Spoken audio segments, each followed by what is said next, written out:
already videoing? I'm already videoing. All right, so we're gonna go over the proper way to start your vehicle in cold weather.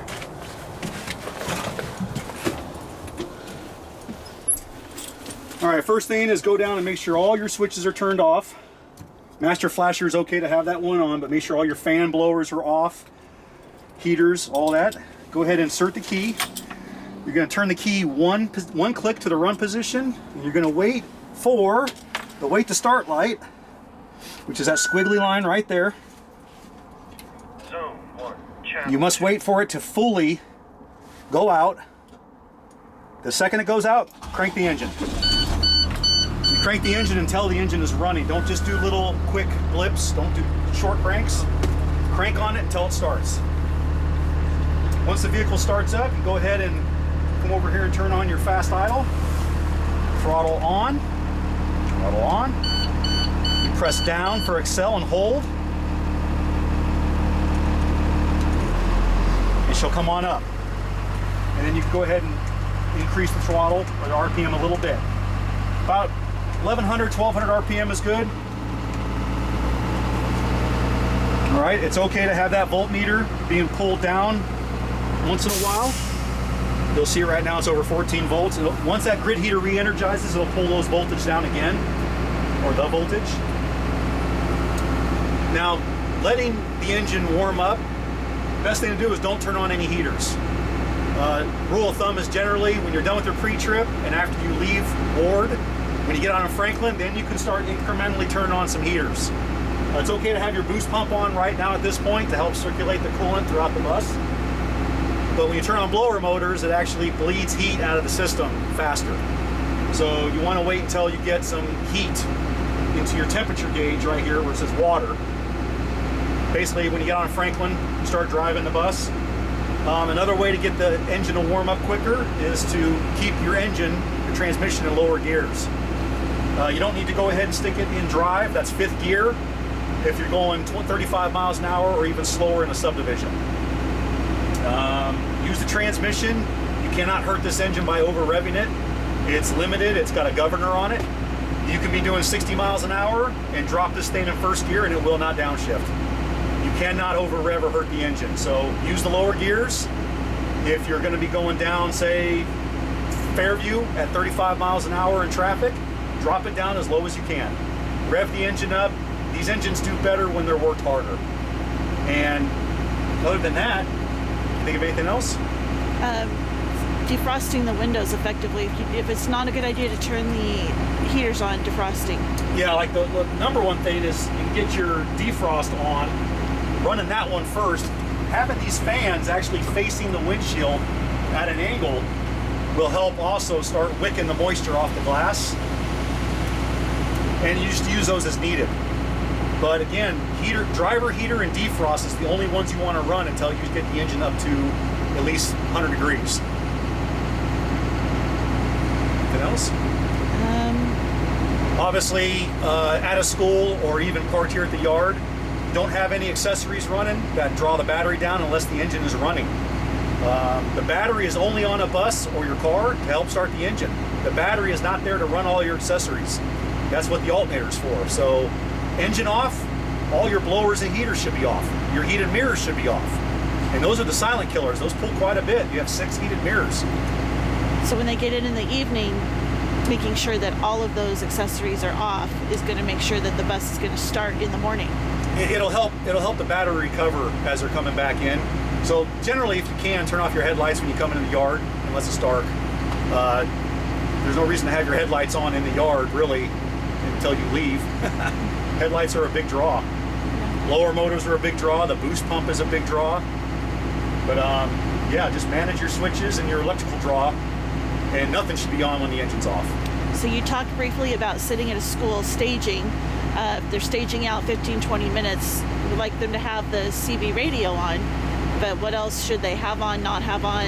And if it's really cold, how would they manage that if they're staged out for, say, more than 10 minutes? I mean, if it's below 50 degrees, when parents find out we have their children on a bus, or they're on a bus that's under 50 degrees without the heaters running, I say let the bus run.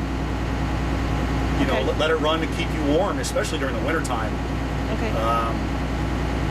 When you want the CB on, so really, you're at a school, if they have the engine off, they should have the key in accessory and every switch off. Because there are silent runners that will kill the battery, and the boost pump is one of them. The heated mirrors are another one. Those are ones you can hardly hear, or you don't hear at all, and they pull a lot of amperage. Oscar 052. So yeah, in the accessory position, not the run position. And then real quick too, touch on when they're shutting the bus off, going to do child check, the issue with flipping the key Yeah, quickly. so a lot of child checks that won't cancel. It's solely because your engine's running. We'll let it tone real quick here.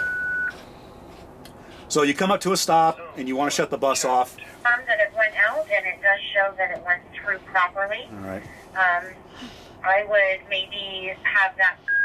All right, engine's running. You come up and you got to make sure your park brake is set. If the park brake is not set, child check will not cancel. Park brake set, you stick the vehicle in neutral, your headlights are off, all your accessories are off. You must turn the engine off. The engine, or the computer has to see an interrupt in voltage. So you turn the engine off, you wait a couple seconds, then you can go to accessory, walk back, and hold the button for a couple seconds.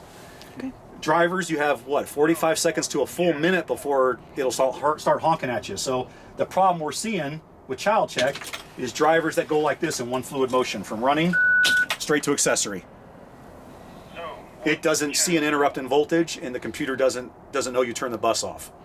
So it's not going to cancel child, it's just going to start honking at you. So they must see that pause with the key. Okay. All right. Is there anything else that you can think of to optimize the performance of the buses? Yeah, drive it in lower gears to get the engine warm. Diesels need to be hot. The hotter they are, the more efficient they are.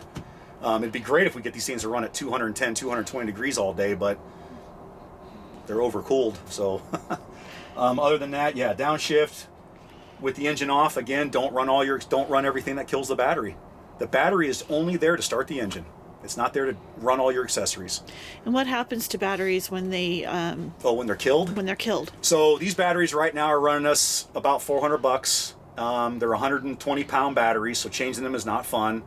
Brand new battery, when it's discharged fully one time, which is from a driver leaving park lights on over a weekend or overnight or whatever, the battery loses about 30% of its life the first time. So then a battery that could hold, say, 1,000 amps of cranking amps is now only going to hold about 800, 850. Then the next time it's killed, it holds even less.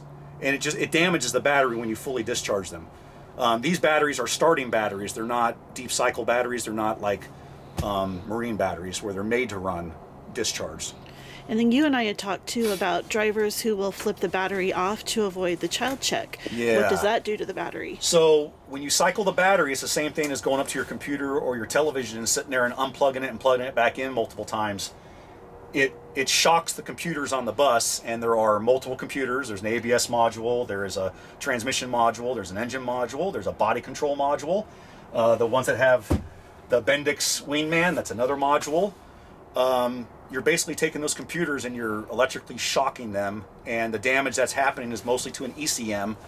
And right now, Cummins ECMs are costing us upwards of $2,400. And then there's the programming aspect of it. We have to program the computer. So we're down for God knows how long. We lose an $80,000 bus because somebody's playing with the battery disconnect. It generally happens when the key is in the ignition. So if a battery does have to get switched off, the key needs to be out of the ignition. Yeah, if anybody touches a battery disconnect, they really should have the key in one hand, and then they can touch the battery disconnect in the other. Because it shocks the electrical system. But really, you don't want them flipping the battery off unless they've been instructed to do so. Right. And if they're using the battery switch to cancel a child check, it's because they didn't shut the bus down and wait a few seconds before going over to accessory. Okay. And then, what else? I can't think of anything else. If anybody's right. got any questions, come and see me. All right. Thank you so much, All right. Derek. Thank you.